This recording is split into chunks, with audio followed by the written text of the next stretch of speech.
A few nights later, it was at night where most people were asleep. With Dementor hide under security at the bunker, there was no way he'd be able to break out without security being alerted. He was beginning to think that using the demons to take over the world was not a good idea at all. He did have regrets, but he will still remember making the deal with the Icon of Sin. Professor Dementor had the book on demon worshipping. He did the pentagram circle on the ground with candles lit up. He stared down at the book and started to perform a chant that was in another language. Although no one would understand the language he was chanting, but as he finished the chant, the circle began to light up, making Dementor take a few steps back in shock.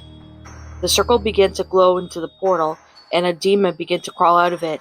Dementor had no idea what kind of demon it was, but it spoke as soon as Dementor showed fear. Do not be afraid. I come because of the chanting. I am the Icon of Sin, leader of all demons. The Icon of Sin said. The Icon of Sin, you say?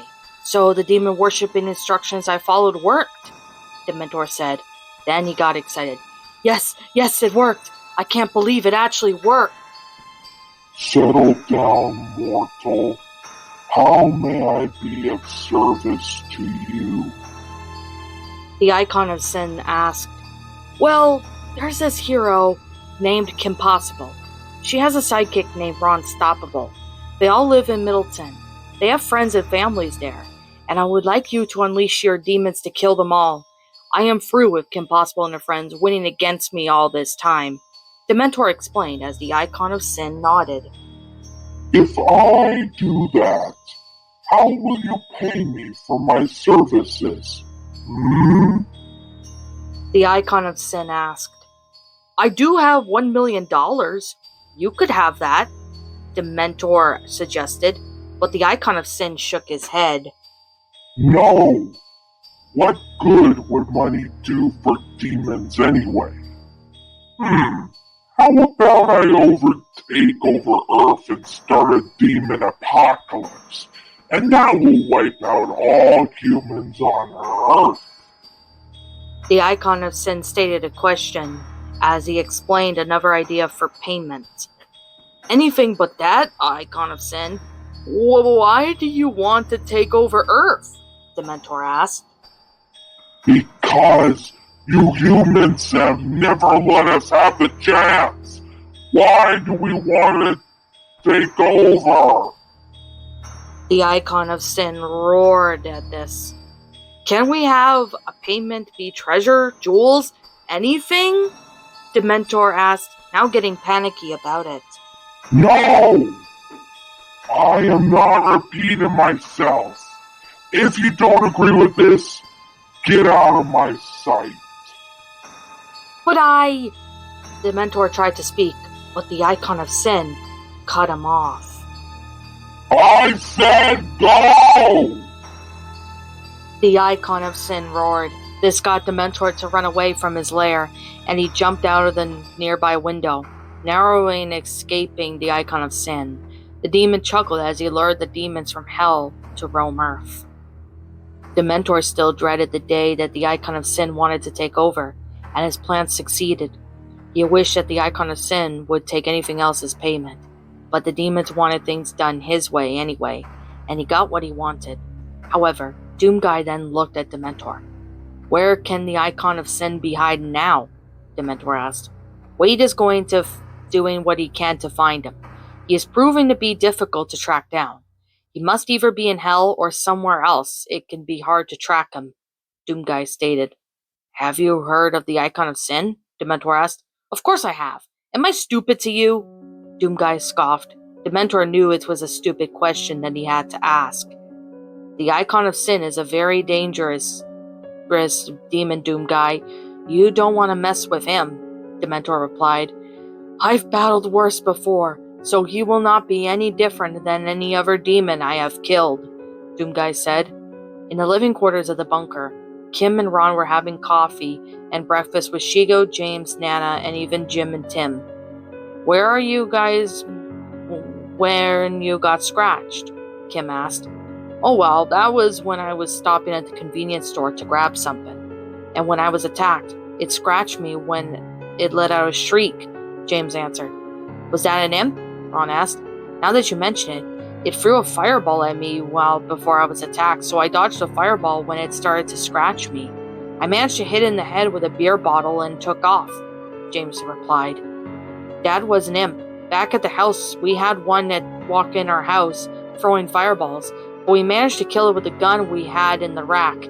It was the first day when the demons started walking," Kim said. "When the demons first attacked here, I was out of the hotel wanting to see you and your family. However, when I saw people being killed by the demons, I had a revolver in my purse and I used it to kill any demons in sight. By the time I reached your house, you were not home, so I got in my car to drive around to find you," Nana Possible said. "Then what happened?" James asked his mother. "My car broke down, so I got out to see what was wrong, but since there were demons around, I couldn't fix it without them behind me. So I walked along the road until your daughter, Ron, and her friends found me in the tank," Nana answered. "We were at school when it happened. It was during English class when there was screaming going on outside our classroom. We weren't sure at first what was going on until a demon broke down the door. It threw green fireballs at us. Most of us were able to get out, but it killed the teacher, so me and Jim were able to lure it out of the classroom," Tim said. "And when we got to the gym, the entire gym was covered in dead bodies, blood, gore, and a few demons. We used the metal baseball bats to kill them. And when we killed the demon that killed our English teacher, and we ran out of the school, when we got out, Kim and Ron pulled up and we jumped in and sped away from the demons," Jim added. "You boys were okay, right?" Nana asked as the dog named Max licked her hand. "Having the dog is awesome. He can do lots of things," Tim said as he and Jim petted the German Shepherd. "What happened when the demons attacked you before you came to the bunker?" Kim asked Shigo. "While Draken was at his mother's place, I was taking a shower when I heard a demon roar from inside the lair. I didn't know what it was, so I finished up my shower and got dressed quickly. By the time I reached the main area of the lair, I found the Baron of Hell trashing the place. I had to fight him, and when I killed him, a Hell Knight walked in, and I killed it," Shigo replied before continuing.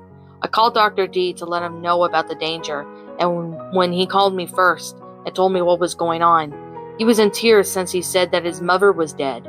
I asked him what killed her, and he said that she was shot by a zombie with a shotgun." "So how did you and Draken meet up to head to the bunker?" Kim asked. "Dr. Draken hid himself in the cellar of his mother's house, so I fought my way through the demons to get to him. By the time I knocked on the cellar door, he was glad to find me safe. When we were driving to find somewhere safe, Wade contacted us and warned us about the demons attacking Middleton. When he told us about the bunker he had built, he gave us directions on how to get there, and I drove to the bunker and ended up here," Shigo answered. "Jesus, that must have been rough getting here," Kim said. "It was, but we managed," Shigo replied. Doomguy then showed up at the door of the living quarters. He was ready. "Kim, Ron, Shigo, we have an update. Wade wants you to meet him in the computer lab," Doomguy said. "I wonder what he wants," Ron wondered as he, Kim, and Shigo followed Doomguy to Wade's computer lab. "What's the sitch, Wade?" Kim asked. "I detected movement not far from the entrance to the bunker. Want to go see what it is?" Wade asked. "Will do," Doomguy said, as he, Kim, Ron, and Shigo got their weapons ready, and they headed for the entrance to the bunker. Once outside of the bunker, they found two men armed with rifles. At first glance, they didn't look friendly, but they smiled to see some survivors. "Who are you two?" Shigo asked.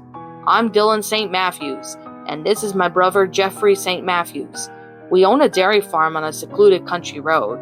We are looking to see if you could provide us with some gas," Dylan said. "Your farm runs on gas for an electric fence?" Ron asked. "Yep, we got plenty of food, water, and medical supplies," Jeffrey replied. "Should we trust them?" Kim asked Doomguy. They seem sincere with everything. Let's just give them some gas in exchange for supplies," Doomguy answered Kim's question. We could use some supplies and help these people out, Ron added. You got a deal. I'll get some gas, Shigo stated as she went back inside the bunker to grab some gas. Shigo also told Wade about the two men at the front wanting gas in exchange for supplies, to which Wade said to go for it and see if it's legit. When Shigo got back with a container of gas, she handed it to the two men, who led them down the path in the forest. It was the quickest way to where the fair farm is. Is this the quickest way to your dairy? Ron asked. It is. We got plenty of food with vegetables and fruit we grow, along with dairy cows and lots of stuff, Jeffrey answered. We have been in the bunker for a long time. Where are you boys from? Kim asked. We're from Georgia. We traveled back here before the demons took over. Finished college in Georgia while our mom runs the dairy farm, Dylan answered. I hear something, Doomguy said, alerting everyone. Then he signaled for the others to crouch down to hide, which they all did. Two bandits came out of the thicket, and they were both pissed off. Are you trying to cut me out of this? One of the bandits said. No one is trying to cut you out of everything, the other bandit replied. Who are they? Shigo whispered. They are bandits. We've been dealing with them for the least 2 months now, Dylan replied while whispering. Is it just them? Kim asked. Oh no, there's more of them out there, Jeffrey replied. Then one of the bandits started to fire on another bandit, killing them instantly. Fuck you! Fuck you! Fuck you! The bandit said as he kept firing at the dead body. Oh shit, Ron said. Jesus Christ, Shigo added as the bandit began to walk away out of sight. Hey, asshole, the bandit spat before he took off running deep into the woods and out of sight. The coast is clear now. We can move, Doomguy said as Dylan and Jeffrey led the way to the dairy farm. When they got to the property of the dairy farm, Kim and the others looked around. The farm was fortified with a generator that produces electricity throughout the fence.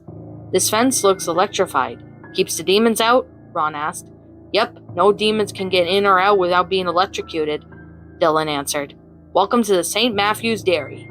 It looks like it's been untouched, Shigo said. Then coming out of the farmhouse, a woman in her early 60s stepped out of the house to greet the new people. Dylan and Jeffrey, I see you both brought some guests here. I'm Amanda St. Matthews, and welcome to the St. Matthew's Dairy, Amanda said happily. Nice to meet you. We came from a bunker in the forest of Middleton. We got lots of supplies. Your boys wanted gas in exchange for supplies, Kim said. We all work together in the bunker. Plus, we got security and everything, Ron added. That's good to hear. Demons in this world are dangerous. Almost nowhere is safe from them, Amanda replied. What's that? Ron asked, pointing at the basket that Amanda was carrying. These are fresh baked goods. I made them for you, Amanda replied, handing the basket to Ron. Amazing. Thanks so much. Ron thanked Amanda for the food she made. They have more people. We could bring them there if it's all right with you, Mama, Dylan said. That's fine with me, Amanda stated as she headed inside, but turned around and looked back at Jeffrey. Jeffrey, I can use some help with arranging the furniture. All right, Ma, Jeffrey said as he followed his mother inside the farmhouse. Kim got her communicator out to call Wade. Hey, Wade, we have a dairy farm that the two men led us to. Send some of our people up there to have a look, Kim instructed. Will do, Kim, Wade replied as Kim hung up. Doomguy, why don't you go secure the fence line of demons with Dylan? Me, Shigo, and Ron will head down and meet up with our friends halfway, Kim said to Doomguy, who agreed with Kim as she, Ron, and Shigo head back the way they came. While in the forest path, Shigo and Ron and Kim were looking around.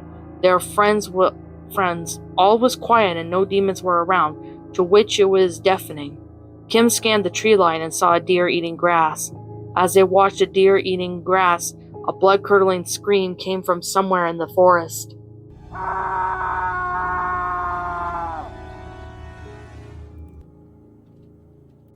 Kim, Ron, and Shigo booked it and ran in the forest to hear the men screaming again. The screams got louder until they came across Eddie Lipsky. He was stuck in the bear trap in the forest and his leg was trapped.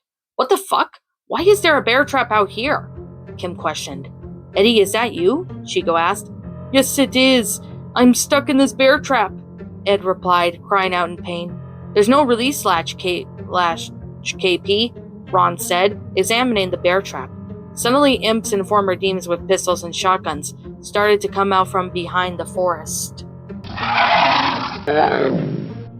They were attracted to Ed's screaming, which is how they heard him. "Get him free. Me and Ron will hold him off for as long as we can," Shigo instructed as she and Ron began to fend off the demons.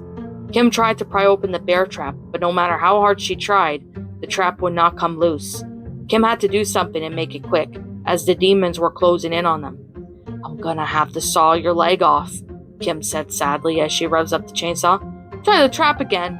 Please, not that," Ed pleaded. "Don't have a choice," Kim replied. Then she used a chainsaw and cut Ed by the leg to free from the trap.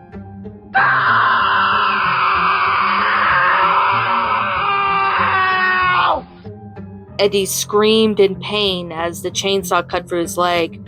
Once he was free, he passed out. "If he's alive, grab him and let's go," Shigo said. Higo, Migo, and the Wego twins, along with James Possible, Nana Possible, Jim and Tim, Dr. Draken, and Bonnie showed up. Higo and Migo managed to wipe off the demons as Higo picked up Eddie.